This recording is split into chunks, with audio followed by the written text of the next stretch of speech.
Hi, I'm Gabs, And I'm Liz, and and welcome welcome to to Their their Tropes trope Battled for battled for Dominance. dominance. We are both very, Yay! very tired, but we're gonna do our hmm best to power through. Um, we've it's been not a full week. We recorded, I think Sunday it was last. Yeah, it was Sunday. And today is Friday that we're recording. So we just finished out the work week, except Liz is off work right now and had a nice week, whereas I was Yeah, very stressed at my busy office job. But on Wednesday, the COO of my company told me I did a good job. I'm So proud of I've been you. riding that high. If you can't tell, I have a bit of a thing for being praised, and that makes me excel in life. Yes. Um, I do much better when people appreciate my actions. So that's hmm what I've been up to. I literally haven't done anything besides work this week and take care of Nick. So Um, this morning I got back from the Hamptons, so I yeah, had a significantly better week. you did. We went. My aunt rents a big house there every year, and so it's everyone from her side of the family, like we all try to come up for like like 2 days or so. So we just did that, had some really good food, really good drinks, had a really good time. I've been very obsessively listening to like two weird like groupings of music, Mm-hmm. and I want to give a backstory as to why. Okay. So I've been really obsessively listening to two songs from Glee, and it is solely because Mike's Mike, if anyone knows this YouTuber, he does like the appropriately unhinged recaps of Glee. He did a Pretty Little Liars series, and his part two of like recapping all of Glee came out. And so I've been really obsessively listening to Kurt's version of Rosie's Turn, which is like so good. And Okay. then his Niata audition Boy Next Door, because it's such a good fucking song. And it's literally been only that from Glee. Just those two songs, because Kurt deserved more. And I love Kurt. And he's amazing. And then the other really oddly specific piece of music I've been listening to is the Sky High soundtrack. That is oddly specific, but I approve of it. I approve of that one. It's a banger soundtrack, guys. I mean, so I fucking loved this movie when it came out. I'm still obsessed with it. Probably still one of like my top pieces of superhero media of all Oh, time, absolutely. because it's so fucking It is. good. It's a really And good like movie. Very underrated. When people look at like older Disney Channel movies, very underrated. it was not a It Disney Channel wasn't? movie. I It feel had like a it was theatrical release. really, I saw it in theaters with my really. cousins. I Yeah. watched it with my mom on our TiVo. I we were supposed to go see like a Hotel for Dogs or something, Oh my god, I forgot and about that movie. we decided that we didn't actually want to go see that movie, so we snuck into Sky High and had an amazing fucking time. That Banger sounds movie. amazing. Yeah, it's a The really sound good movie. the soundtrack. I can't say I remember the I- soundtrack, but I was also a kid. But the movie is good and holds. It's It stands the test of time, in my opinion. it does. I rewatched it this week, and that's why I'm listening to it. And I mean, like literally at the end there's a version of Melt With You by Bowling for Soup, like a cover, and it's Oh, like so good. I'm like, just every aspect of that movie goes so fucking hard for okay. no fucking reason, as this like random ass Disney movie should have gone. Sky High walked so My Hero Academia could run, Real and I stand by that. real. Also, I will not say any spoilers on air, but I heard about the spoilers for Boku no Hero because it's ending. And wait, hold up. I'm not gonna say them, but Liz, can I text you them? Yes, because I Okay. have no fucking clue Okay, what's okay. happening. You can't spoil it for everybody listening, Uh but huh. I just sent it to you, so look at your phone. Oh my god! I literally that was my reaction. I was like, "Wow." So like There's a funny tweet relating to that I'll have to tell you about later. okay, yeah, because we don't want to spoil you guys because like this Yeah, is a spoiler and like a we're not even fans. major It's a major spoiler. spoiler. And I mean I don't know if that's like set in stone. This is like because neither of us are in the Boku no Hero fandom, so this is stuff that like I'm hearing like through the grapevine and now passing Yeah. Liz. But like I was like, holy Sky High walked so that Boku no Hero could run. Real. I solely stand by that. Absolutely. Sky High walked so MCU could run. Yeah. That was Disney did it. They did it. That was their pilot. We don't need the MCU. We don't. Need the SHC, the Sky High Cinematic Universe. I would absolutely watch another Sky High movie if they went back and made more. Like if they did like maybe like them in college, like I don't think I mean they can't do the same actors, but I feel like they could do like, you know, the actors come back and be the kid or like the parents. Next gen. Yeah, and then we focus on their kids. Bestie, I gotta write a Sky High next gen. You gotta write a Sky High next gen fic now. Oh, this is the wheels are turning. The lore runs deep. This is officially the Sky High fandom podcast where we solely discuss our Sky High fan theories. Fuck the fan fiction thing. This is what we're here for. Absolutely. But I'm so sorry for fan fiction thing. I'm so sorry for totally derailing that to talk about Sky High for like I don't know why you're minutes. apologizing when every week we start off with something else to derail. Oh yeah. So that is totally also correct. as we're recording this a few hours ago, the episode of 50 Shades that we recorded months ago dropped. Came out. So I hope you guys enjoyed that one, enjoyed getting back into it. I don't remember a single fucking thing from it. Because it's literally been 6 months since we recorded it.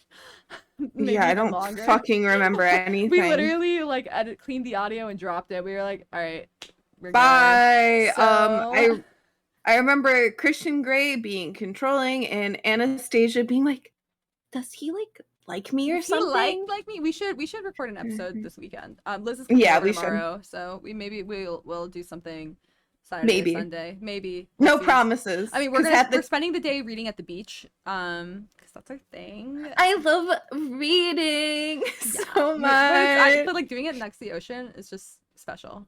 I'm an intellectual. If you we are the femme cells you couldn't burn. Oh my god.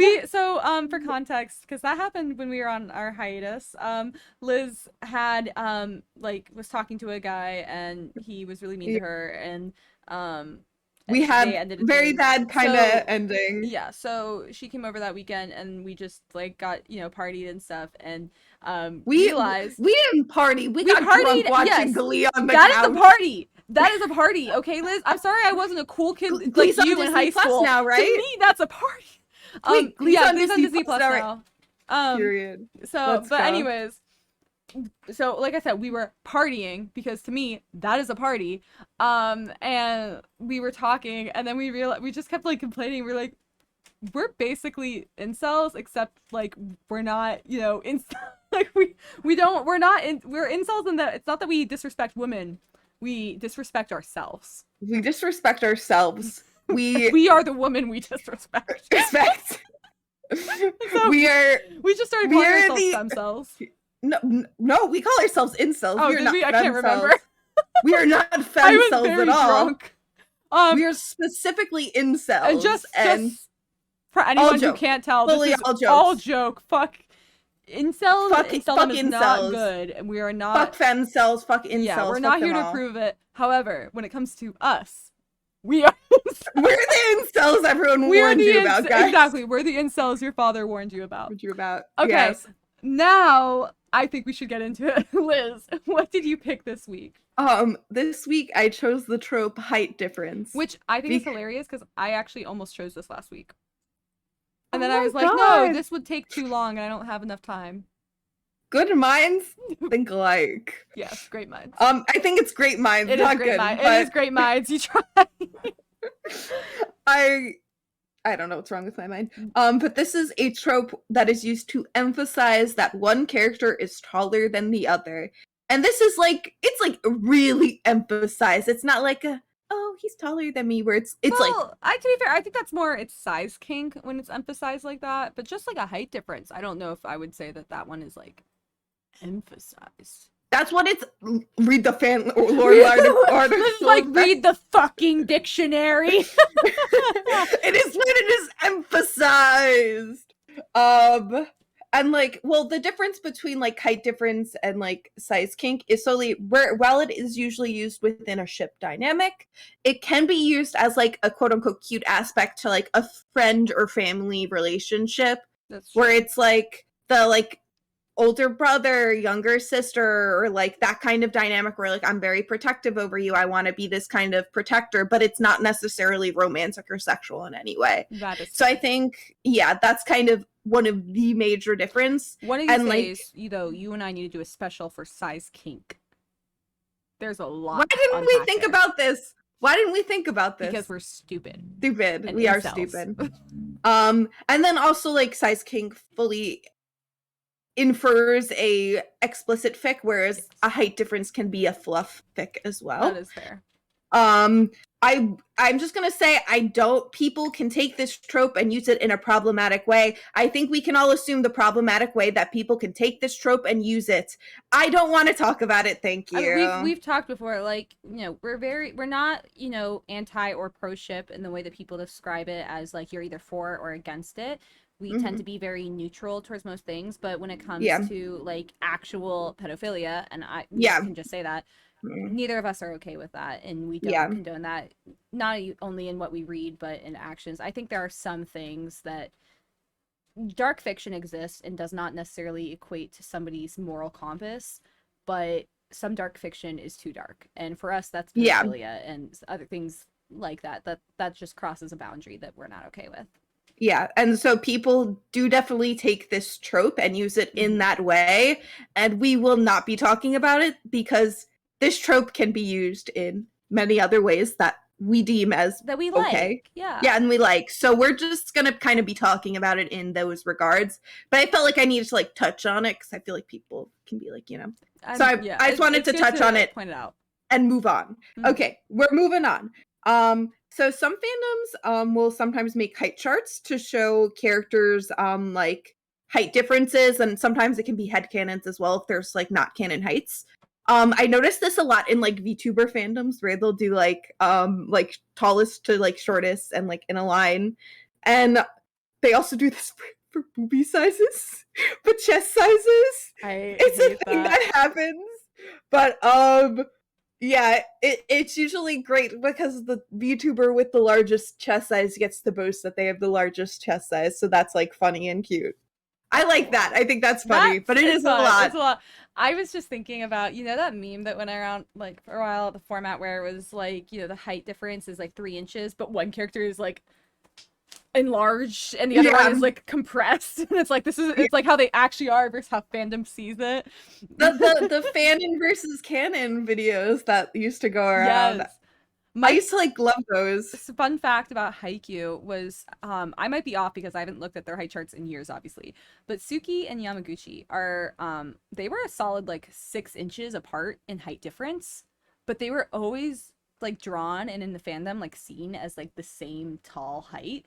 But I mean, like Yamaguchi was tall, but he wasn't taller than like 5'10". I think he was like 170 centimeters or something like that. It's so funny that you bring up Haikyuu.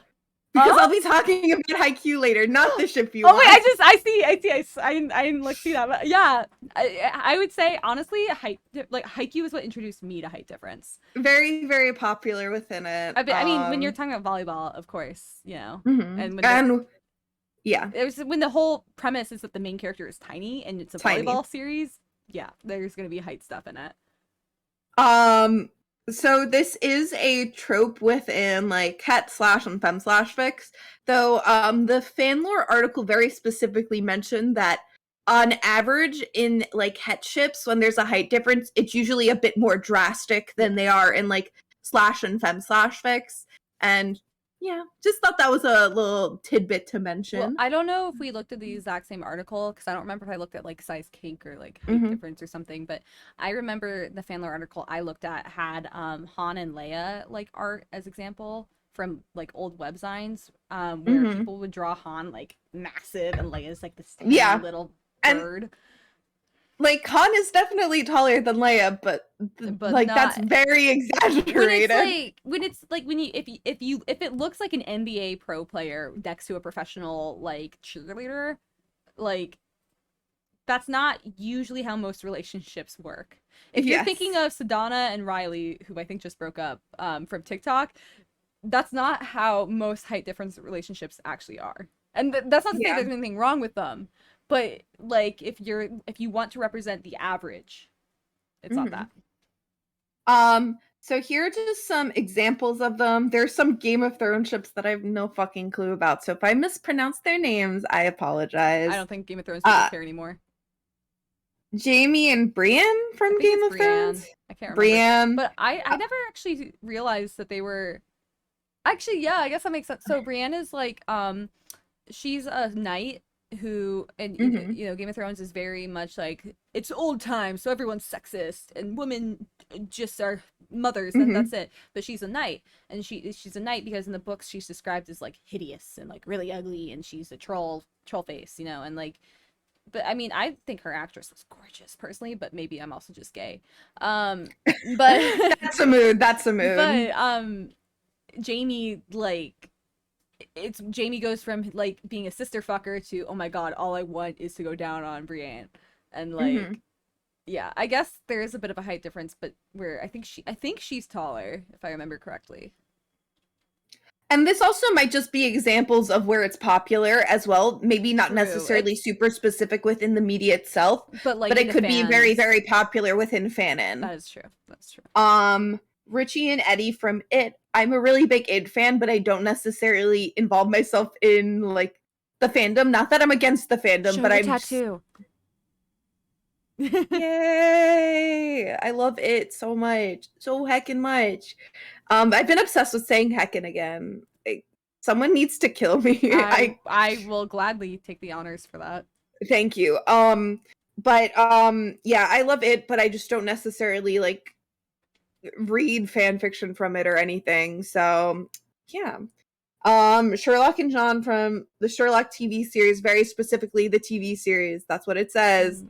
Like BBC Sherlock, I imagine. BBC Sherlock, yes. That makes sense. Benedict Cumberbatch is ungodly tall, and what's his face? He's a tall man. Was average, so yeah, that makes sense. Which you would find out if you listen to our Dark Fuck Prince episode. Our Dark Fuck Prince episode. Go back and watch it. We had to deal with awful. We had to go through a lot for it. I was laughing the entire time. It was one of the funny. Worst. I think today's trope that I'm doing is gonna beat that for worst trope I've done, but that was a pretty bad one. Tyrion. Ex Sansa. Is that how you say it? Sansa. From Game of Thrones. Honestly, whenever I think of a height difference, I always think of Risa ex Otani from Lovely Complex, where it's like a manga / anime. I don't know if I've talked about it on the podcast. Yeah, Lovecom or Lovely Complex, and it's like the guy is very, very, very short, and the girl's very, very, very tall, and it's like they very much get on each other's nerves because like people like make fun of them because of their height. Weren't they childhood friends? It's been a long time since I read It's been a long time since I read that in like I think early high school because we had the manga at my high school, so I read it. It was weirdly popular. Ago. It was I don't know how popular it was in Japan, but it was like weirdly popular in the States. And like specifically, like I don't know, like I feel like a lot of like I read it from. I feel like it was pushed to like high school girls, like if who were in the manga. It was weirdly pushed. That and Tonari no Kaibutsu-kun, My Little Monster. Those two, I feel like went hand in hand and were pushed on people. I never read My Little Monster, but I always saw it like in my school's library.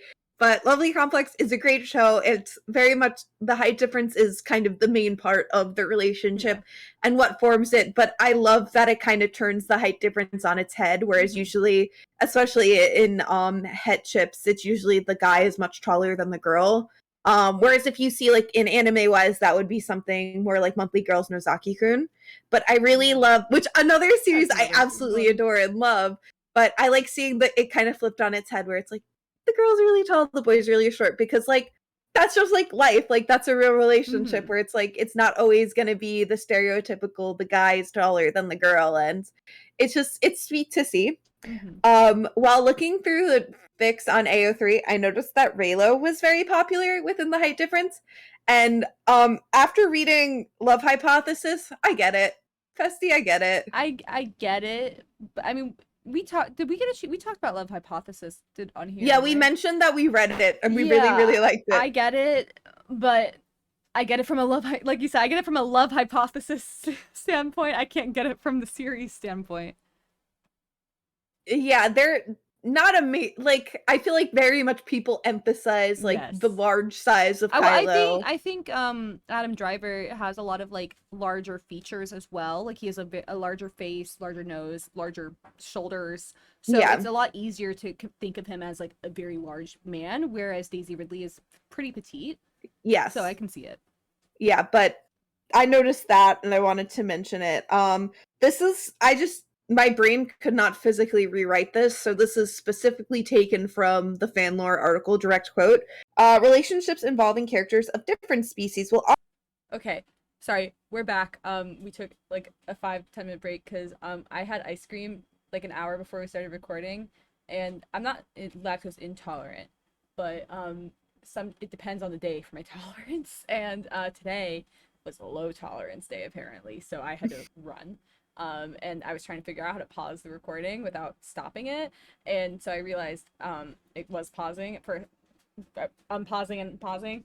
So I paused it for real, but I believe I might have cut Liz off when she was trying to explain about the next part of her notes. So take it away, Liz. Yeah, so specifically with height difference, there's another aspect to it within interspecies. I did not want to have to describe this in my own words, so I literally copied the quote from the fanlore article. So here you go, guys. Relationships involving characters of different species will often emphasize natural height differences between them. This trope is common in fandoms with diminutive races like hobbits and dwarves. It is notably popular in the Lord of the Rings fandom, in which hobbits are often shipped with taller dwarves, elves, and humans. Dwarves are also shipped with taller elves. Okay, it says that twice, but thanks. Oh, dwarves are also shipped with taller elves and humans. I can't You, read. I was I letting you take your can't time. I can't fucking read, guys. The interspecies height difference trope also occurs in fandoms with alien species that are naturally taller or shorter than humans. It may thus sometimes be an example of alien kink or xeno, which we did cover. Go watch our xeno episode or whatever we called it. Yeah, I mean, it just makes sense where it's like if it's like one species is naturally just much taller than the other, and you're shipping those two. Makes Definitely. sense. Little shout out to our monster fuckers. We see you guys. We're here. You guys are visible and I see you. Um but we were talking about Haikyuu earlier, and I did choose a Haikyuu fic Wait. Before we for move on to the fic, can I just mention that size like was it xenophilia? That um yes. Kindle Unlimited is your best friend. Okay, thanks, Gabs. You're I'm welcome. reading on my Kindle right now. I will not look it up. Thank you. You don't want to read Ice Planet Barbarian, Liz? No. You But all don't? my besties that do, I love and respect you. And I see you. You are visible. And You're I like, am I'm trying to acknowledging not make you. it visible. No, just not my thing. That is Just fair. not my thing. But I acknowledge I it. won't ick your squick. Yeah. Not necessarily a squick, just not something I'm like, you know. Fair enough. But so for fic wise, I did choose a Haikyuu fic because I really was going through and like Steric was really popular, and I'm like, how many times have we fucking done Steric? Steric. Will we probably do Steric like within the next like day? Yeah. Yeah. Yeah, but and like I just thought, let me try to switch it up a little bit because I'm the bitch that reads the same ships all the time. So this is Hinata x Kageyama fic because they do have a decent heights difference. But I think they're like the opposite of Suki and Yamaguchi, where Suki and Yamaguchi People gets over emphasized, but people with Hinata and Kageyama, I feel like they tend to like make it not as big. oh, like their height difference? Yeah, like people forget that they have a big height difference. Like Yeah. canonically, they have a much larger height difference, but people like forget. Yeah. I guess not unlike, but it's similar to Suki Yamaguchi. Like people just forget that like no, they're very different. Heights, but I think there are just some other tropes within the fandom that have much more like major height differences. So that's what like people usually tend to gravitate towards, you know. Like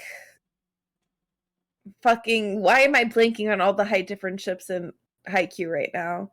Like I don't Kuro and know. Kenma. Yeah, Kuro Kenma, and that's like a major one where it's like the huge height difference. Yeah, so I think people when they're thinking of height difference within Haikyuu, they're immediately thinking of like one of those. So they're not like necessarily thinking of Or like Kagehina or Iwa and Tsuki. Oikawa, where Iwa is like what 3 inches shorter than Oikawa, and people act like he's 6 inches shorter. Yeah, it's we love the Haikyuu fandom. We're there. We love you guys. We love that all of us have been here since we were 12 and not grown up. Actually not me. I got here. Well, I got here over the pandemic. I joined over the pandemic. I'm special. But I'm here now, and that's what matters, right? Yeah. For Haikyuu. Yeah. Yeah. Haikyuu takes what it can get.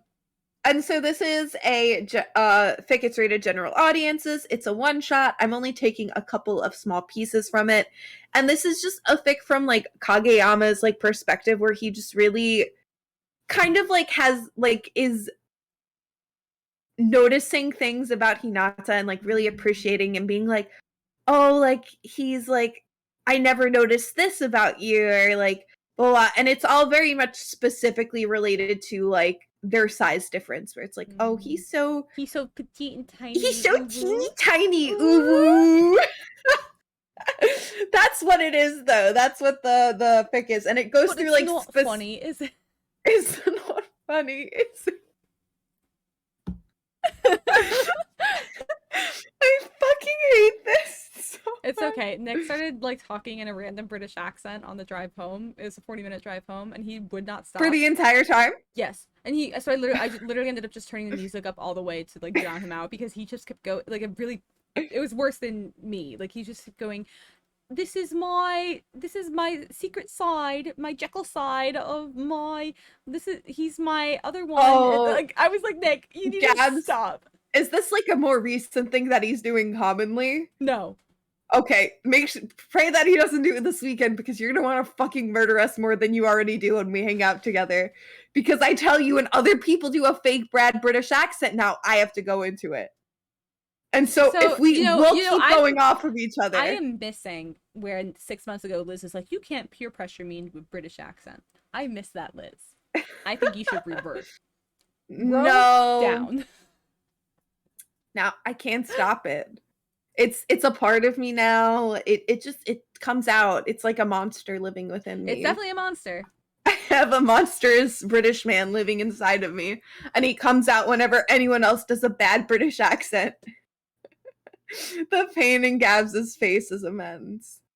I feel like me and Nick torture Gabs because we both have a really stupid sense of humor, and it bounces off of each other really well. Yeah. And I just go along with it. So like I come over and it's just emphasized, and it's so funny. My apartment is gonna be very chaotic this weekend. Yeah, it'll be a good time, right? You and I can make Nick watch Glee.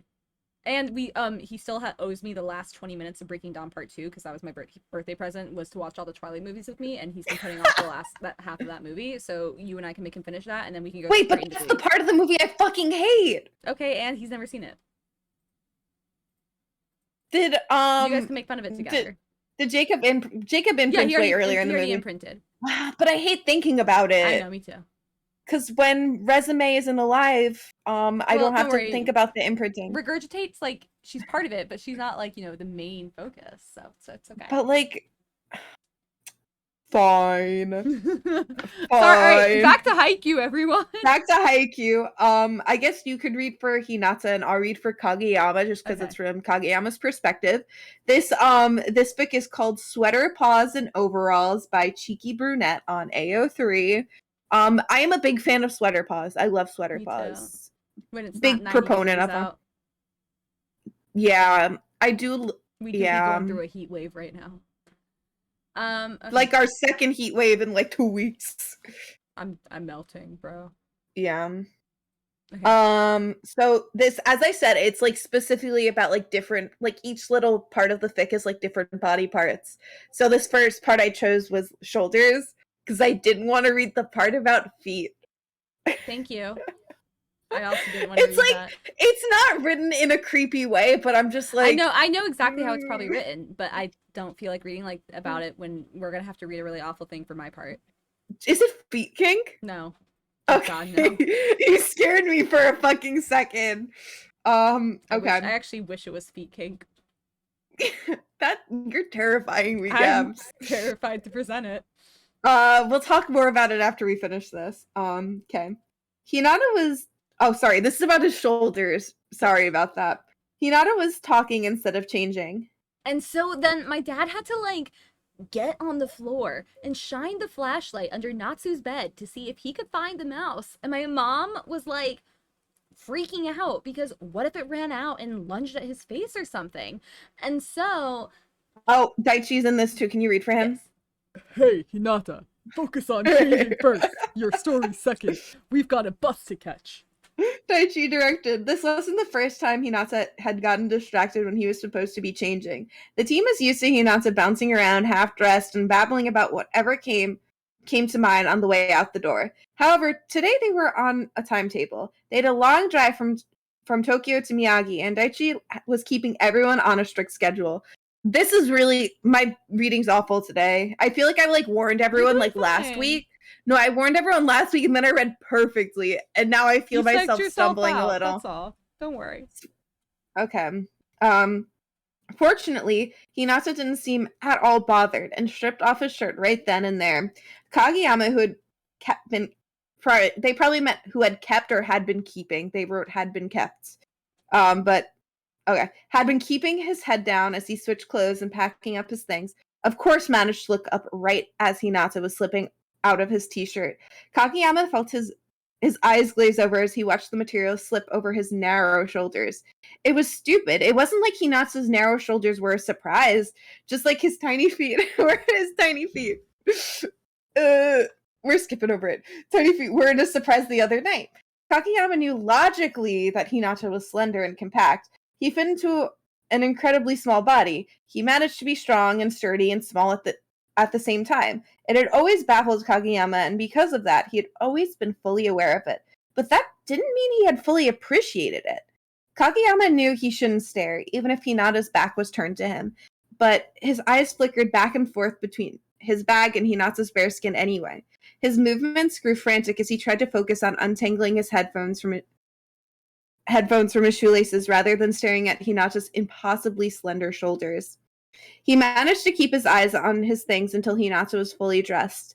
The next time he looked up, Hinata was in a sweatshirt that Kageyama knew must have been an extra small, but the neck of it still managed to slip down Hinata's arms. Very much playing up the ooh small boy in this, but very much emphasizes that going with the height difference, like super, super small, super, super large, that you tend to see. Yeah. That you tend to see within this trope. Honestly, Kageyama was pretty sure one of his legs was thicker than both of Hinata's shoulders. Already! Hinata said proudly, sticking his hands on his hips. His chest swelled with pride, but it did nothing to broaden his stature.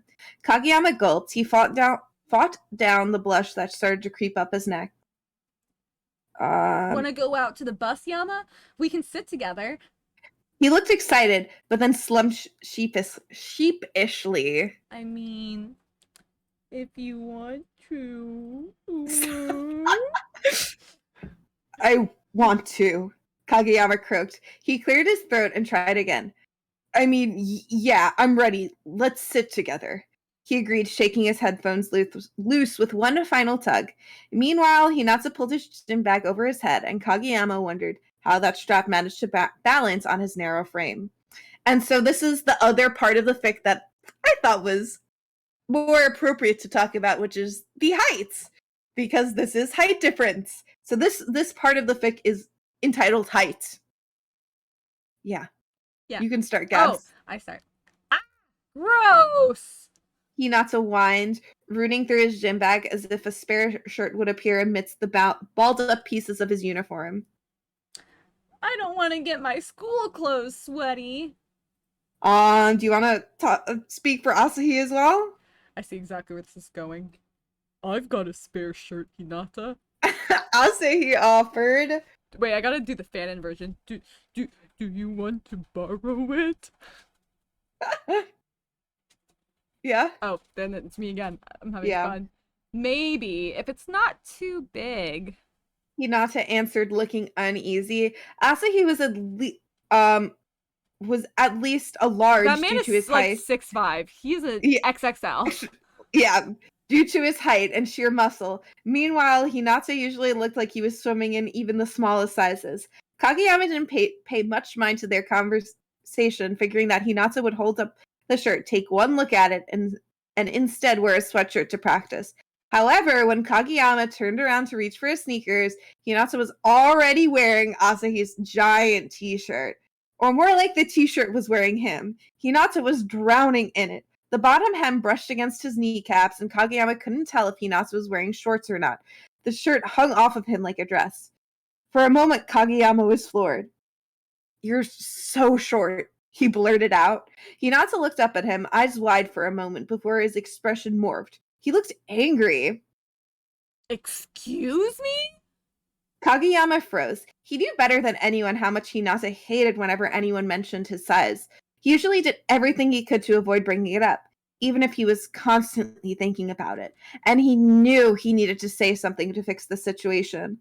However, his eyes were glued to the bottom hem of Asahi's t-shirt, and all that managed to come out of his mouth was, just like really, really short. Hinata's face twisted up. Well, you're really, really stupid, Bakageyama. When are you gonna stop throwing that in my face? Kageyama paled. I can't change it. Hinata continued. And I don't like it, so quit. Quit talking about it. He demanded. Okay, Kageyama agreed. Honestly, he was still staring at Hinata's knees, marveling at how low the shirt managed to hang on him. Even as Hinata stomped away, Kageyama stared. Needless to say, practice was tense. Hinata had rolled and tucked in Asahi's t-shirts in all kinds of ways to be able to practice. The sleeves got in the way of his arms, and the bulk of it was bunched around his waist. Kageyama knew he should apologize, but he was too focused on Hinata's tiny body to get his act together. Hinata really was just so small. He's so cute, baby. This fic is very much a classic example of he's just so small. He's so much smaller than me. He's so teeny tiny. But a very classic example of how I feel like height difference was used, especially back in the day when we were younger. Definitely. Height difference is still definitely popular, but it's not as like uwooified as it was. It's now more of like it's still there, but it's not like, oh my god, he's like so small and so tiny. And people like, don't use small and tall anymore, I feel. Yeah. I think that's the main difference. Yeah, that's kind of. But I do enjoy a height difference. I don't necessarily enjoy this uwooified version of it, but I do enjoy a height difference. But I probably would have eaten this up as like a high schooler per se. I would have been like, oh my god, this is so cute. I would say like this is very tame too when it comes to the uwooified, so I wouldn't mind it and I would still read it now. Valid. They're definitely way worse uwooified, but it definitely comes across as that like he's so small and slender and tiny and but I don't necessarily dislike it. It's definitely it's a good example of it for a reason, you know? Yes. Are you a fan of height difference, Gabs? Yes. Sorry, my cat. Yes. If you guys can't see, my cat Correct. is like having a moment. I love height difference. It's probably one of my favorite tropes. I agree. I love height difference. Everyone say hi to Raven for being a bastard. What's up, Raven? But yeah, that's kind of all I have to say on height difference. I mean, I think we both say that we like it. I'm not necessarily looking for height difference, but if I see it, I am actually much more inclined to click on it than I would something else. Yeah. No, I look for it. Love Absolutely. that. Yeah. Love that. Okay, Okay. so now you get to tell me what you're covering. I have not looked at the document yet. You're gonna say it, I'm gonna be like, oh my god, I love this! No, you're not. No, you're not. I'm gonna speaking too soon. So, I'm giving Liz a moment to open it up. No, I don't want to. I'm ready to You open wanna it, be but I haven't looked at surprised? it yet. Okay. Yeah, I do. I got assigned Cakeverse. I don't think you've heard of this. It's not super popular, but it Yeah, I exists. don't know what this is. So, so this was created by a Korean Twitter user rune_communicat. It's based off Omegaverse, but changed dynamics. Instead of alpha, beta, and omega, it's forks, cakes, and normals, or plates, depending on what verse you look at. And the trope is I'm reading ahead. cannibalistic nature of Omegaverse. So it's Omegaverse if Omegaverse was about eating people.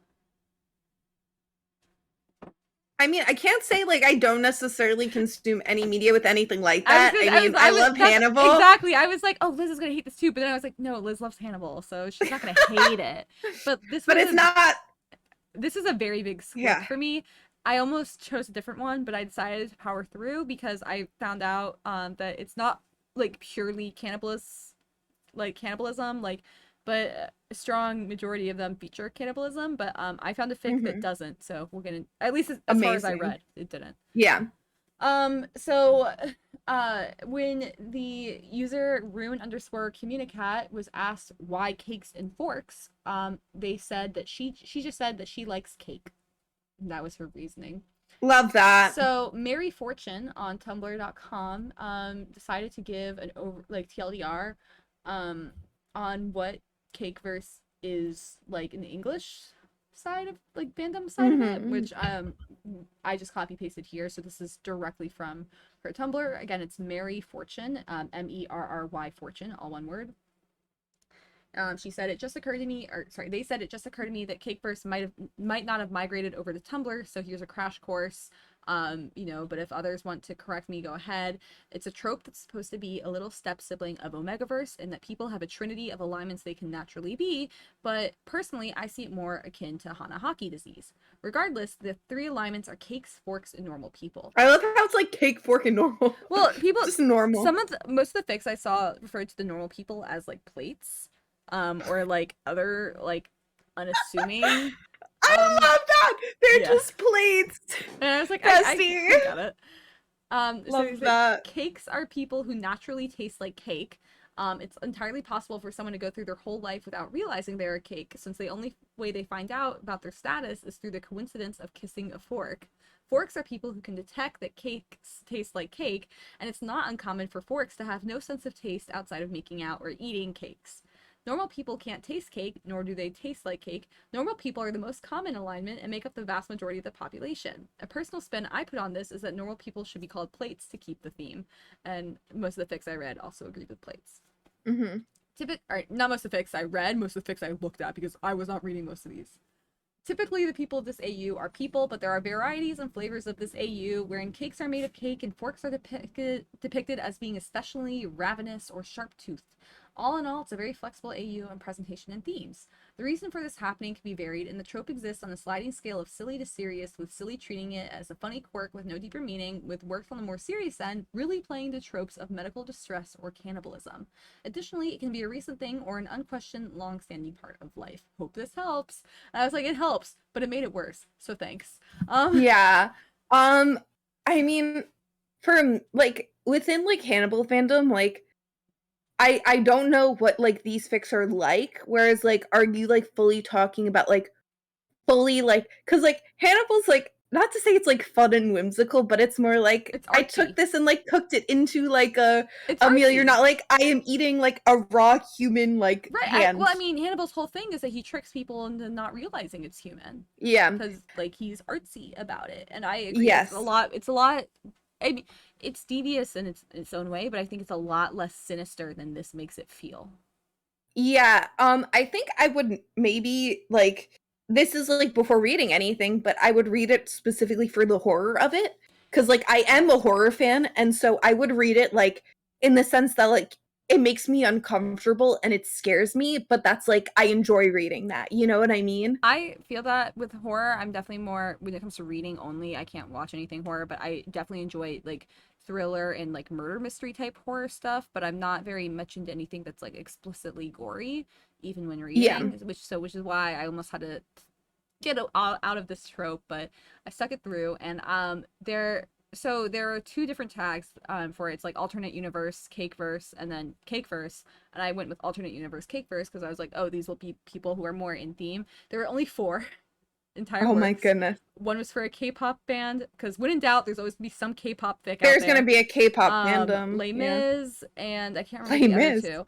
I was surprised, however, that I can't remember the name of the game now. Do you remember the Catboy game? It was like Dramatical Murder, but Catboys. Are you thinking of Nekopara No, Catboys? no, not Nekopara. Yeah, because I was gonna say it's not that. It's not the No, 'cause Catboy No, Nekopara. but in the one I'm thinking of, and I'm sure the name will come to me. Okay, Mittens. No, girl, what are you doing? It'll come to me because I used to play with my ex. They were really, really into it, and they got me a pirated version of it. And that game was really into cannibalism, like weirdly. Like there's a scene you skip it if you do the right questions. I didn't do the right questions, so I got stuck reading through the cannibalism scene, and that wasn't fun. And then there's a scene where it's not cannibalism, but like the person like just keeps eating snakes. Like it's a lot. Snakes. Yeah, it's like wakey wakey, you ate 7 snakes and you're sleepy. And yeah, it's a lot, and it's like basically the world is dying, and people like routinely will like sacrifice one cat boy to be eaten, and like the scene is like these lovers, like one of them got chosen to be the sacrifice, and he was like, well, if I have to be the sacrifice, I want you to eat me first, and that's the whole scene of him eating it. The noises are still imprinted on my brain to this day. Yeah, that sounds a little horrifying. Yes. Another cannibalism thing that I really loved. I loved. Yeah, that was not maybe the best way to put that. It was a great movie. It was Fresh with Sebastian Stan on Hulu. You wouldn't like it because it is, yeah, horror. It's like a dark comedy, so it's like funny as well. It's a good one. Really, if you like horror and funny, like, and horror that has some comedy within it, watch Fresh. I really fucking loved that movie. It was great, and I'm not just saying this because I love Sebastian Stan. You sure? It influenced why I watched the movie and why I liked the movie. But yeah. So the fic that I ended up going with is the Les Mis fic, and I'm sorry, neither of us ever took French, and I did. I've never watched Les Mis as well. Oh wow, I actually do love them. I love the movie, and I saw the musical in London, and I liked it a lot. I've never read the book though, and I have no interest in reading the book. But I like the soundtrack of it, so I watch it occasionally. That being said, the only names I ever remember how to pronounce are Eponine, because I think she's really pretty. And I Googled how to say these names, so I'll do my best. I don't think there's any dialogue in this at all. Oh, there's like a couple lines, I think, but I'll have you read them. I just took the first part of this fic. I think it was a one shot. And I just took the first part. I don't even know if we'll make it through the whole thing because it was a lot for me. Yeah. I will say, like, what an odd fandom to have this for. No, like I said, I don't think so, because you know the way like K-pop always has something in there. Is it Les Mis as well? Kind of also always has something in there. The fan base, it's like weird is a harsh word. I don't want to use weird, but Les Mis fans are, in my opinion, like more long-lived than Hamilton ever was. Like Les Mis fans are what Hamilton fans thought they were. Because I would agree with that. Cosplay Les Mis to this day, and like the movie's been out for years, and they're not even cosplaying the movie; they cosplay like straight from the book. Like people are really into it, and I think that's because there's like very, from what I'm understanding, there's Grand Trois and was it and Holras. I can't remember how to pronounce it. I'm so sorry again to anybody who actually speaks French, who's gonna be listening to this, because sorry. But they're apparently like a very popular ship, so. I didn't even know that. I mean, I guess that does make sense sometimes when I'm filtering through. I do see Les Mis. Yeah. Oh, that's so weird. Now I'm gonna like kind of be thinking about that more every time you see it now. Yeah, wow. Okay, so we'll get started, I guess. This is called What Am I Supposed to Do? Parentheses, but sink my teeth into you by C. Welsh. Ceewelsh, all one word on Archive of Our Own. It is rated explicit. I did not get to many of the explicit parts. I think the explicit stuff in what I'm about to read is just him describing how he wishes he could like suck him off. And I believe this is from Granchois' perspective. I might be mispronouncing this still. It's spelled Grantaire, but I think it's supposed to be Granchois.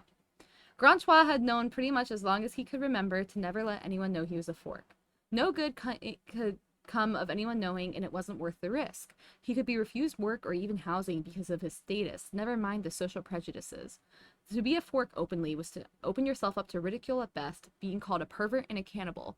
The cannibal part, Granchois could at least understand, but pervert? Only so much as those kinds of people called anyone who led a life they didn't agree with a pervert.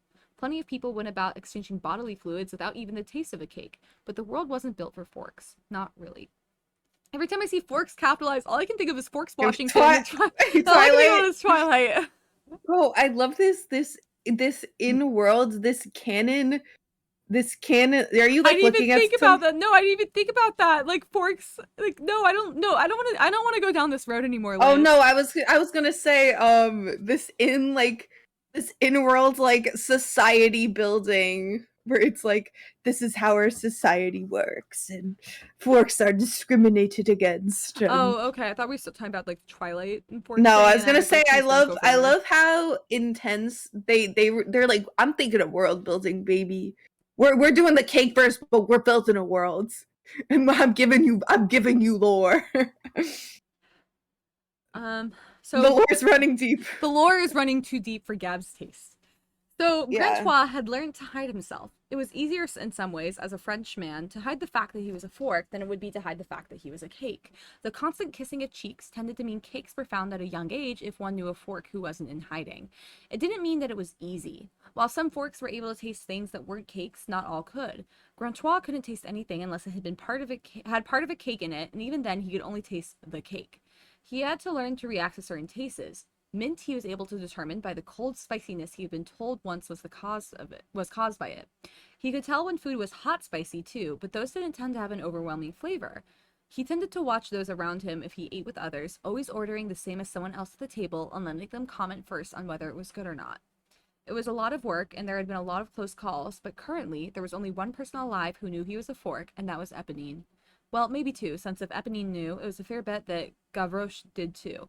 Either way, none of the others in Les Amis knew about Granchois' status, and he had planned to keep it that way. The thing was, it wasn't even like the taste of...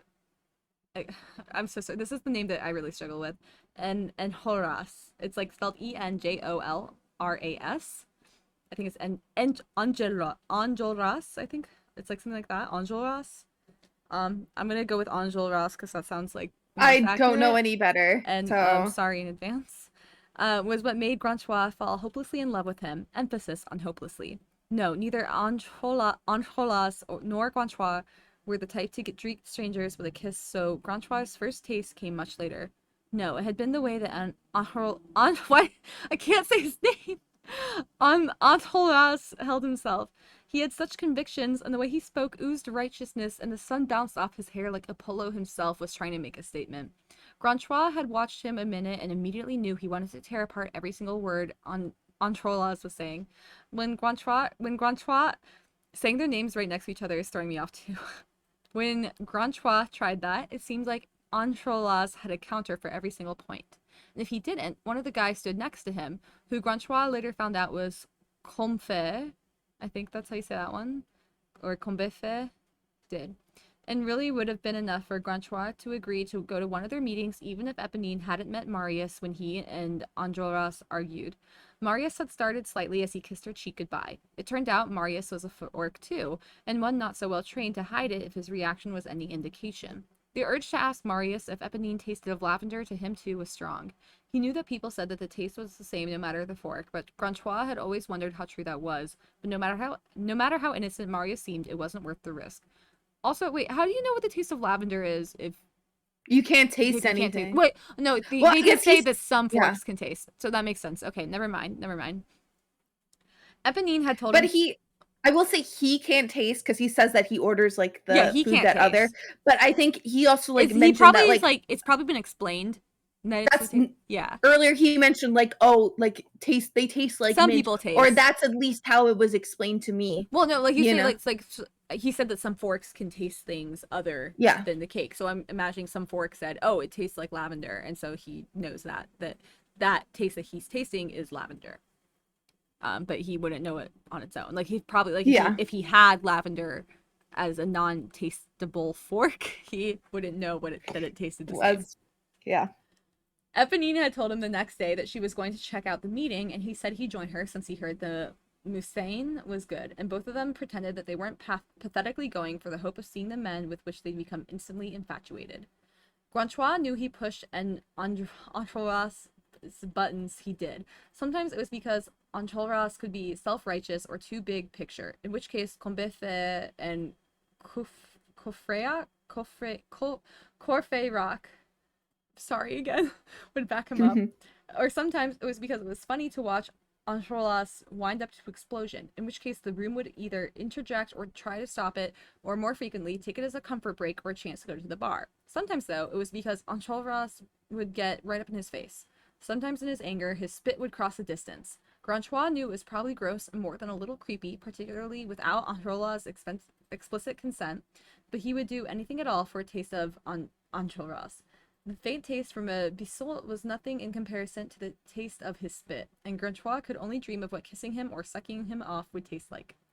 The problem with a hopeless infatuation is that there is no chance of resolution. Granchois is never going to be able to have Enjolras, and unless he put some effort in, he was never going to get over him either. And he wasn't going to put any effort in at all because having Enjolras, even just in his anger, was more addictive than any alcohol or cigarettes Granchois had ever had. In some ways, he envied Eponine's new situation. Though he would never say that to her face, Marius all but flew into a meeting with a sigh so loud and theatrical the entire room seemed to fall into silence. When pressed, all Marius had been able to say was, "She tasted like the sweetest strawberries," with a dreamy look in his eye. Granchois, in his efforts to suppress the involuntary shudder at the thought of someone being so openly fork, had looked to Eponine and immediately wished he hadn't. Eponine knew she was lavender. Granchois had told her long before the two of them had shared a couple of nights of meaningless sex, during which she asked him to describe her taste in between eating her out and kissing her. Eponine knew without question that Marius was talking about someone else, and Granchois had watched her heart shatter.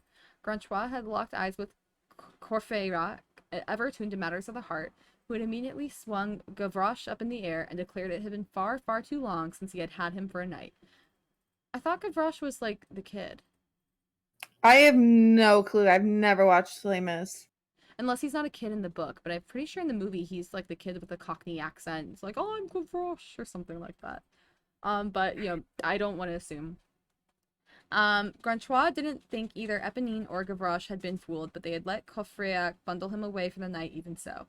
Eponine and Granchois had spent a particularly morose night after that meeting, sharing a bottle of something cheap and nasty with a high percentage. Granchois had told Eponine repeatedly that Marius was an idiot, that her taste was far superior to anything anyone else could ever taste, like in the whole world. She had rolled her eyes at him and given him a pointed look until he had admitted that, for him at least, there was one single exception. After Eponine had fallen asleep, Granchois had wondered, not for the first time, what it must be like to openly talk about what he could taste on another. He pictured announcing to Les Amis that he was a fork who could only taste when he consumed something of another, that every time they kissed each other in greeting, he got a faint taste of each of the cakes among them. Some of them would be taken a little taken aback, but he knew their curiosity would get the better of them, and he'd be bombarded with questions. Mostly, it would be about who was a cake, since Marius preferred to keep a respectable distance where possible, and the fact that Marius was otherwise able to taste, unlike Granchois, he couldn't always distinguish a new cake from a kiss on the cheek. He knew Combeferre had at least probably had a dossier full of questions for any fork.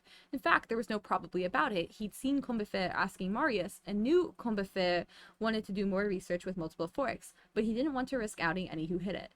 Courfeyrac would absolutely ask Granchois to taste him to know if he tasted the same as he did to Marius.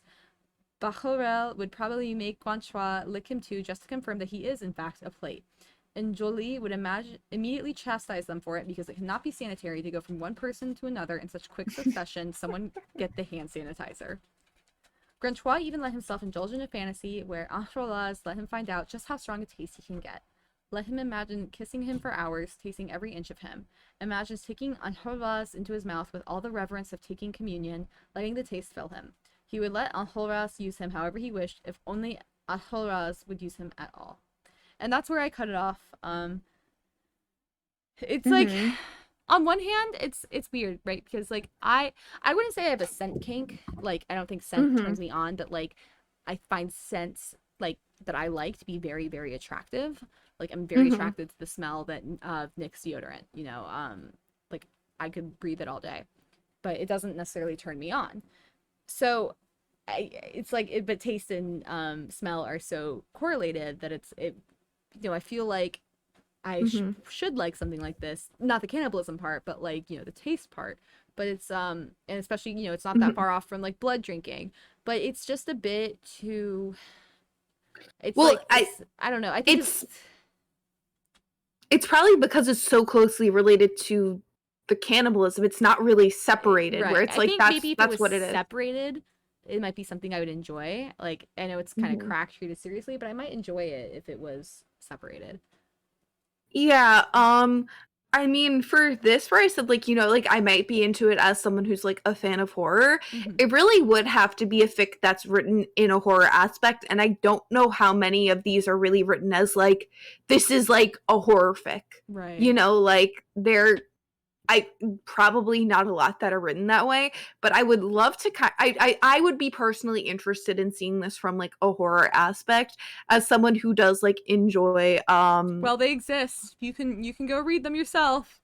Yeah, I mean, as someone who just enjoys consuming horror and like am very particularly fascinated by maybe not specifically cannibalism within horror, but it's definitely like kind of if it's within like the description, it kind of does pique my interest, and it's why I love Hannibal. So yeah, it would definitely be from that area of interest in it, not in a, oh, this is like, I find this like attractive, I really want to read this like turns me on. Like it doesn't. It would be like a, ooh, this is so uncomfortable and scary, fucking love this, you know. That is very fair. Yeah, that's how I would get into it. But yeah,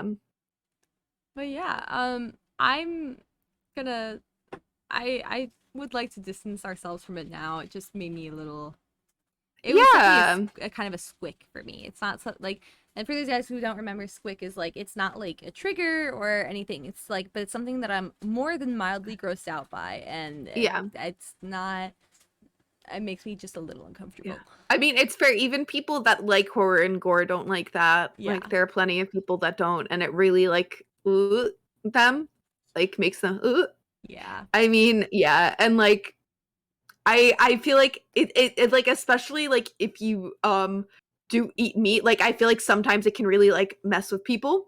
Like I could eat and watch Hannibal because I don't eat meat, so I could easily watch that show and eat. But everyone always talks where they're like, I made the mistake of eating my dinner while I was watching Hannibal, but for me, made no difference because I'm not eating meat. But I could see like if I did, I would be like totally psyched out by it, and I feel like I would not like be as interested into this aspect of horror as I would be if I didn't.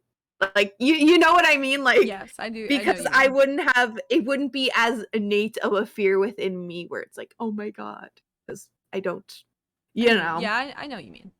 So, but yeah.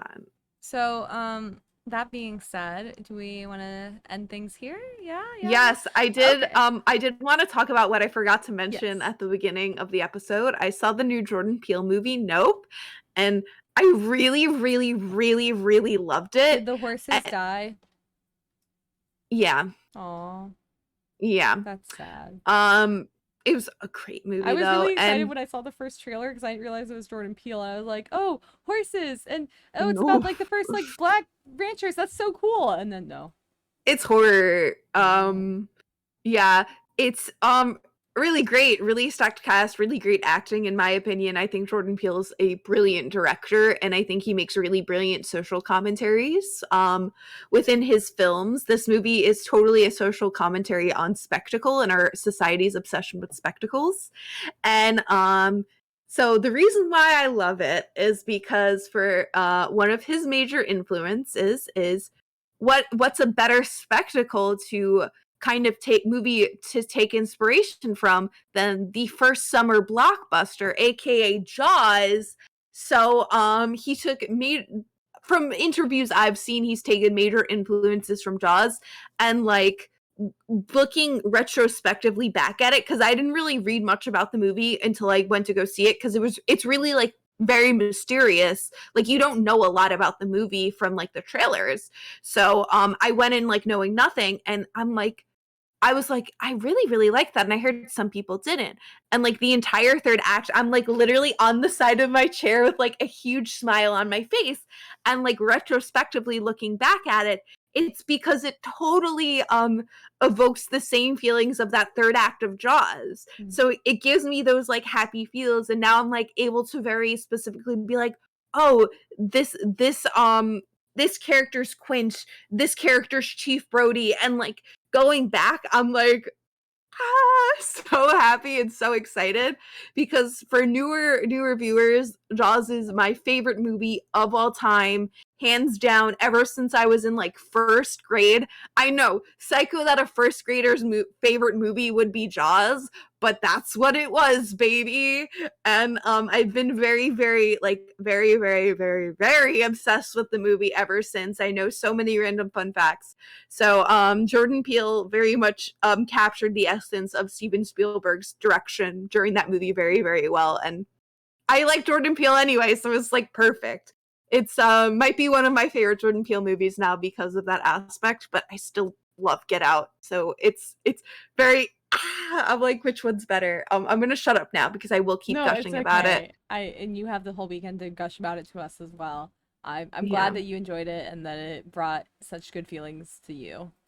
That's what makes me happy. It was very scary though. There are definitely parts in that movie that are like, like, oh, that's so uncomfortable. I will live for anyone vicariously through you. For anyone who's watched it, the monkey scene, oh my god, terrifying. And I will not elaborate on it any further, but that it was very scary. Yes. So with all that being said, you can find me, Gabs, on social media at Flighty the Nerd on Instagram, Twitch, TikTok, Twitter. I think that's all the socials. Liz, where can we find you? You can find me on Instagram, Twitter, Twitch, and TikTok at Lazily Liz. And where can we find the show? You can find the show on Instagram, Twitter, and TikTok at Trope Podcast. You can find us on YouTube at, is it Trope Podcast? Their Tropes Battled for Dominance. Their Tropes Battled for Dominance. If you need to email us for any reason, like comments, questions, concerns, feedback, any good Maze Runner or Twilight fan fiction, email us at tropedominance@gmail.com. Please rate, comment, follow, subscribe, whatever it is, wherever you listen to the show. It helps us a lot. Thank you. Thanks, guys. We're signing off now. Bye.